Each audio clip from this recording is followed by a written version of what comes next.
Boss Baby. 7-year-old Tim Templeton, Miles Bakshi, has an active imagination. He has all the love in the world from his parents Ted and Janice, Jimmy Kimmel and Lisa Kudrow, who play with him in all of his adventures. Ted and Janice work at Papico in the marketing department, which Tim thinks is a cool job. As Tim's adult self, Toby Maguire, narrates, things became different when Tim's parents asked him how he would feel about having a little brother. Young Tim tells them he is enough, unaware that his mother is pregnant.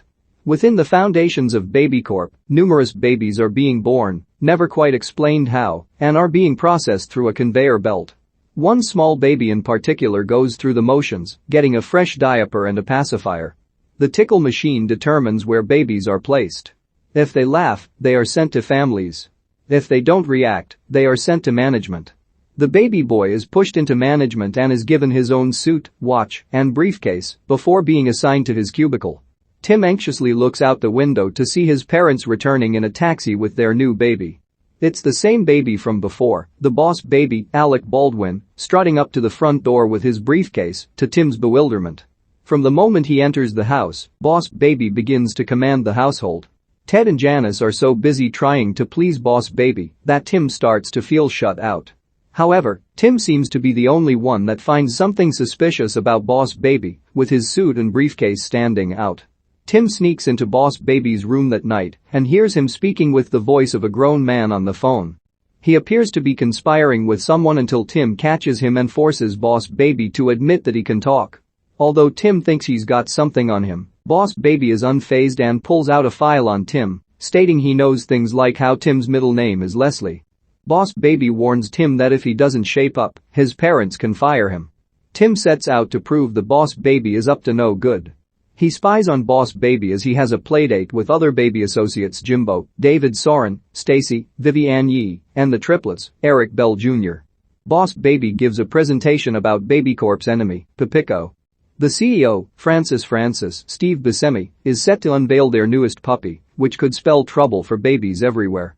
The other babies start to get anxious when Boss Baby starts to ask what they learned from the presentation. They put on their baby act for the parents when they come around. Tim has a tape of the baby's conversation, but the babies catch him and set off to get the tape. This leads to Tim having to evade the babies in the backyard as he tries to show the tape to his parents. Boss Baby rides a small car to get Tim, while the other babies go after him. Tim traps Stacy in the sandbox while Jimbo rides through a fence, and the triplets are also stopped. Tim runs back into the house just as the adults are walking outside to see their kids in a chaotic scene. Tim runs to his parents' office and finds Boss Baby sitting in their chair. He demands the tape or else he will harm Tim's favorite stuffed doll, Lamb. They fight for it, and they accidentally rip Lamb's head off. Tim gets angry and grabs Boss Baby, putting him in his walker and threatening to launch him out the window. Ted and Janice walk in and see this, causing Tim to launch the tape into the street instead. Since they think he's trying to harm his brother, Tim's parents ground him. Boss Baby goes into Tim's room as he is crying. He decides to finally explain his situation to the boy. Boss Baby gives Tim one of his pacifiers and tells him to suck on it until he finds the answers he's looking for. The two are then teleported to BabyCorp as projections, watching how everything works. Boss Baby explains how he got into management and how there have been many other great Boss Babies before him. His own boss, Big Boss Baby, Edie Merman, runs her department with an iron fist. Boss Baby aspires to be like the most famous baby, super colossal big fat Boss Baby, so he can get the dream promotion with his own office and personal potty.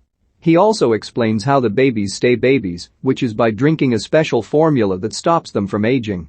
When Big Boss Baby is seen demanding results from Boss Baby, he panics and snaps himself and Tim back to reality.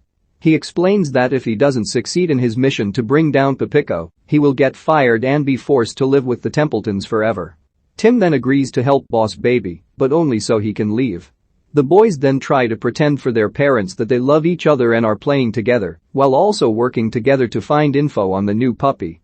Ted and Janice later invite the boys to bring your kid to work day at Papico. Once there, Ted and Janice invite Tim to spend time with them while they leave Boss Baby in the puppy pit. Tim thinks about it, but decides to stay with Boss Baby so they can look for the new puppy. Tim has Boss Baby dress up as a puppy to get past security. They go into a room and find a file on the new puppy, but they must replace it with another file. It works until Boss Baby gets drool on the replacement, setting off a trap. The puppy file then turns out to be a fake. The boys are caught by Eugene, Conrad Vernon, a man dressed as Papico's mascot. Eugene brings the boys to meet Francis. He reveals to them that he is super colossal big fat Boss Baby, now all grown up. As a baby, he got the promotion he wanted and was at the top of his game. But because he is lactose intolerant, the formula stopped working for him, and he was booted out of BabyCorp. Now, he plots revenge against them by creating the Forever Puppy, which will stay a cute puppy for all time, stealing all the love away from babies. The only thing Francis needs is some formula for the puppy to be created, which Eugene takes out of Tim's backpack. He then sends the boys away.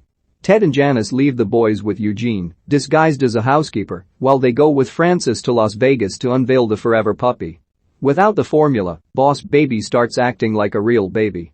Tim and Boss Baby come up with a plan to escape Eugene by faking Boss Baby being sick and spewing fake vomit all over Eugene. The boys then ride away on Tim's bike, while Eugene chases them on a wagon. Boss Baby calls Stacy and has her round up Jimbo and the triplets to help the boys. Together, they get Tim and Boss Baby to the airport while stopping Eugene.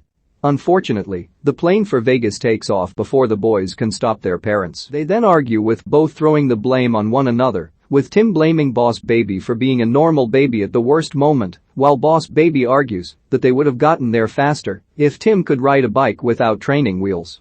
Tim tells him he knows nothing about having a real family, leading to Boss Baby ditching Tim and leaving him alone at the airport. Hours later, Boss Baby calls Tim on a phone right next to him. They reconcile and resolve to work together to get to Vegas themselves, since they now know they need each other. The boys follow Elvis impersonators for a convention to Vegas, unaware that Eugene is following them as well. On the plane ride to Vegas, Tim pretends that he and Boss Baby are the captain's kids to get special perks. He shows Boss Baby how to have fun by engaging in a playtime scenario where they are pirates hijacking a ship. Boss Baby really gets into it and has actual fun for the first time in his life.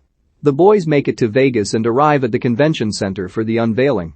Francis reveals the Forever Puppy to the public with Ted and Janice helping him. When the boys reveal themselves, Francis locks Ted and Janice inside a giant heart and wheels them away. Eugene tries to get the boys as they run after Francis, who is set to literally launch the Forever Puppies with a rocket. Eugene runs through a set of tubes to get to the boys, but they outsmart him and cause him to fall into a giant litter box to get scratched up by cats. The boys catch up to Francis, who tries to throw them over the ledge. Tim and Boss Baby reenact their pirate game and throw Francis into a vat of formula. They rush to save their parents and get the puppies out of the rocket. Boss Baby then becomes a normal baby and is stuck up on the rocket until Tim sings Paul McCartney's Blackbird to get the baby down. Tim then protects his brother as the empty rocket launches. Tim runs to the formula vat and gives Boss Baby some of it to bring him back to normal. Francis then emerges from the vat, now reverted back to super colossal big fat Boss Baby. He threatens the boys until Eugene picks him up and gives him a pacifier. Eugene tells the boys that he will raise Francis the right way this time. The boys go home, and Boss Baby is able to leave to get his promotion. The other babies from BabyCorp wipe Ted and Janice's memories of the baby and remove any evidence that he was there, but Tim chooses not to forget him. Boss Baby returns to work as a hero, and he gets his promotion like he wanted. However, both boys miss one another and don't feel happy, even though they got what they wanted. Tim writes a letter to Boss Baby and sends him some of his toys. Boss Baby gets excited and he runs into the main room to play with the computer and basically quit. He goes through the conveyor belt and has himself sent down the family chute. Sometime later, Boss Baby returns to the family as a normal baby, now named Theodore Lindsay Templeton. Tim is excited to see him, as the baby appears to remember him. He runs up and grabs his new baby brother. The two then go on to have many adventures. We jump to the future with adult Tim, having been telling the whole story to his daughter, who is about to meet her own baby sister. With them is adult Ted, still having a nice brotherly bond with Tim. Tim's daughter looks in the delivery room and sees her baby sister. To her surprise, the baby rises from her bed and is wearing a suit.